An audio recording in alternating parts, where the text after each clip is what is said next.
Hello and welcome to the world wide post. दोस्तों, ये है हमारा प्यारा इंडिया, हमारा प्यारा भारत। वीडियो के टाइटल को देखकर समझ गए होंगे कि मैं क्या बात करने वाला हूँ। वेरी वेरी इंटेलिजेंट पीपल है आप लोग। नॉर्थ कोरिया जो पूरी दुनिया से एकदम सटेवा हटेवा देश है ना, जहां सिर्फ तानेशाह जिसका नाम है Kim Jong Un north Korea को चलाता है।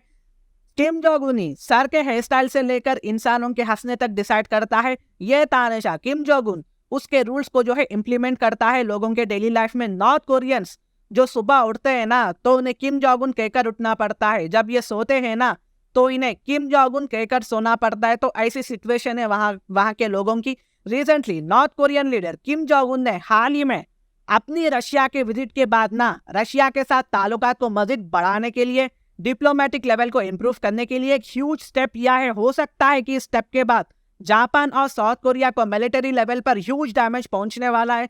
वॉर भी शुरू हो सकती है।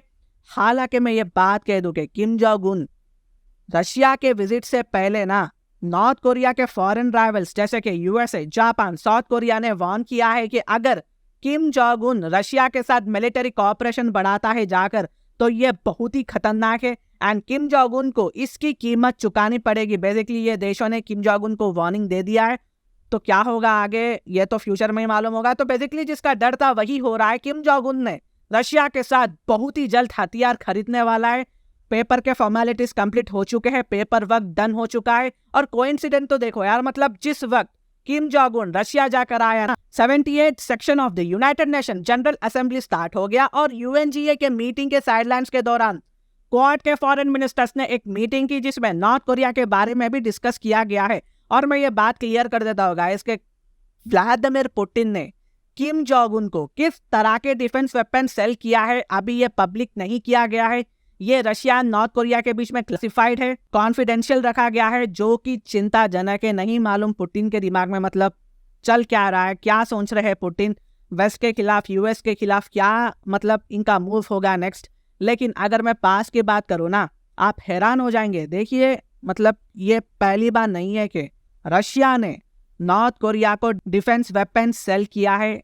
ये पहली बार नहीं है। रशिया ने कई बार नॉर्थ कोरिया को डिफेंस वेपन सेल किया है, पहले भी हो चुका है। रशिया ने कई बार नॉर्थ कोरिया को वेपन सेल किया है। वरना आप ही सोचिए गाइस, चाइना के अलावा किम जोंग उन अपने पिंजरे में से बाहर निकलकर रशिया को क्यों जाते। According to a report by the Stockholm international peace research institute, Russia ने 2012 से लेकर 2021 तक ना नॉर्थ कोरिया को $275 मिलियन के आर्म्स वेपन सेल किया है, जिसमें वैरायटी ऑफ वेपन्स है, यहाँ तक कि फाइटर जेट्स भी है, टैंक है, आर्टिलरी सिस्टम शामिल है। अब आपके दिमाग में ये बात जरूर आनी चाहिए कि ठीक है जी, रशिया ने नॉर्थ कोरिया को वेपन सेल किया है, यहाँ तक कि पुतिन और किम के बीच में गहरी दोस्ती हो चुकी है। लेकिन क्या ये United nation security council resolution का वायलेशन नहीं है?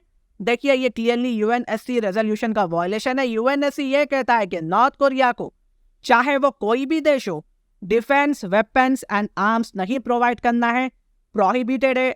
लेकिन रशिया ने इन सब के बावजूद भी ना नॉर्थ कोरिया को आर्म्स सेल किया है, जैसे कि MiG-29, Su-25 fighter jets, T-72, T-90 tanks, artillery system भी सेल किया है 2012 से लेकर 2021 तक। कल को मान लो अगर नॉर्थ कोरिया के पास न्यूक्लियर वेपन्स आ जाते हैं ना, ये क्लियरली एक थ्रेट होगा इंटरनेशनल कम्युनिटी के लिए और पूरे वर्ल्ड के लिए। इससे नॉर्थ कोरिया अपनी मिलिट्री कैपेबिलिटीज को इंप्रूव कर देगा, जो कि कोरियन पेनिनसुला को डीन्यूक्लियराइज रखने में बहुत ही मुश्किल होगी, एशिया के लिए बहुत ही खतरनाक होगा। तो ये सवाल ये है कि पुतिन आज के टाइम क्या सोच रहे हैं। पुतिन वेस्ट के खिलाफ, पूरा वेस्ट पुतिन के खिलाफ है। कहीं यूएसए ईयू की चक्कर में ना Putin Xi Jinping Kim Jong Un के हाथ में न्यूक्लियर रिलेटेड वेपन्स प्रोवाइड ना कर दे, हाथ में ना थमा दे।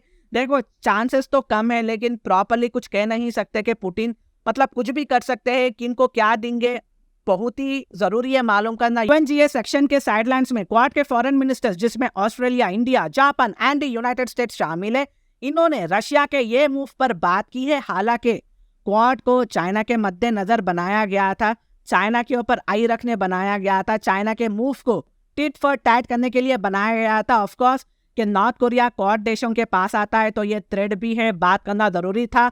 इसलिए यूएस, साउथ कोरिया, जापान ने Russia north Korea military cooperation पर अपने कंसर्न्स को एक्सप्रेस किया है। लेकिन इंडिया ने यूएसए के इस मीटिंग को ज्वाइन किया है, लेकिन इंडिया ने कैटेगोरिकली रशिया से ये कह दिया है कि रशिया, आप नॉर्थ कोरिया को ना डिफेंस वेपन प्रोवाइड ना करे, क्योंकि ये वर्ल्ड सेफ्टी के लिए बहुत ही ज़्यादा खतरा है, दुनिया खतरे में आ सकती है, तो आप इस पर वेपन्स प्रोवाइड ना करें। हम नहीं चाहते कि हमारे रिलेशनशिप रशिया के साथ खराब हो जाए। देखिए, हम समझते हैं कि रशिया को वेस्ट ने आइसोलेट करने की कोशिश की है, लेकिन रशिया के ट्रू एलाइज जैसे कि बेलारूस, चेचनिया, बहुत ही हद तक ना चाइना भी कह सकते हैं, रशिया को आइसोलेट होने नहीं दिया है। और इंडिया ने भी बहुत हद तक बहुत कोशिश की कि रशिया आइसोलेट ना हो, इससे मतलब वर्ल्ड पीस के लिए खतरा हो जाएगा। ये बात इंडिया को मालूम थी और इंडिया कभी भी नहीं चाहेगा कि रशिया आइसोलेट हो जाए। इसलिए आज भी ना इंडिया सरकमवेंटिंग करता है, मतलब रास्ते ढूंढता है कि कैसे ना कैसे करके EU एंड US सैंक्शंस को बाईपास कर इंडिया रशिया के साथ बायलैटरल ट्रेड करे, क्योंकि अगर इंडिया रशिया के साथ एनिमी बन जाता है तो याद रखना वो दिन दूर नहीं है कि सेम चाइना की तरह पाकिस्तान को डिफेंस वेपन सेल करे। और इंडिया कभी नहीं चाहेगा कि पाकिस्तान रशिया का करीबी कंट्री बन जाए, पाकिस्तान को रशिया के वेपन्स मिले, और ऐसा बहुत सारे रीजन से। इसलिए इंडिया रशिया को कभी भी क्रिटिसाइज नहीं करता है, हमेशा इंडिया रशिया एंड USA के बीच में रिलेशनशिप बैलेंस करते चलता है, दोनों को साथ लेकर चलता है इंडिया। अगर फ्यूचर में कुछ अपडेट्स आती है तो मैं इस पर वीडियो जरूर लाऊंगा। मेरी वीडियो इन्फॉर्मेटिव दिखे तो इंटरनेशनल अफेयर्स के लिए आप मेरे चैनल को सब्सक्राइब कर सकते हैं। Thank you so much and God bless you all.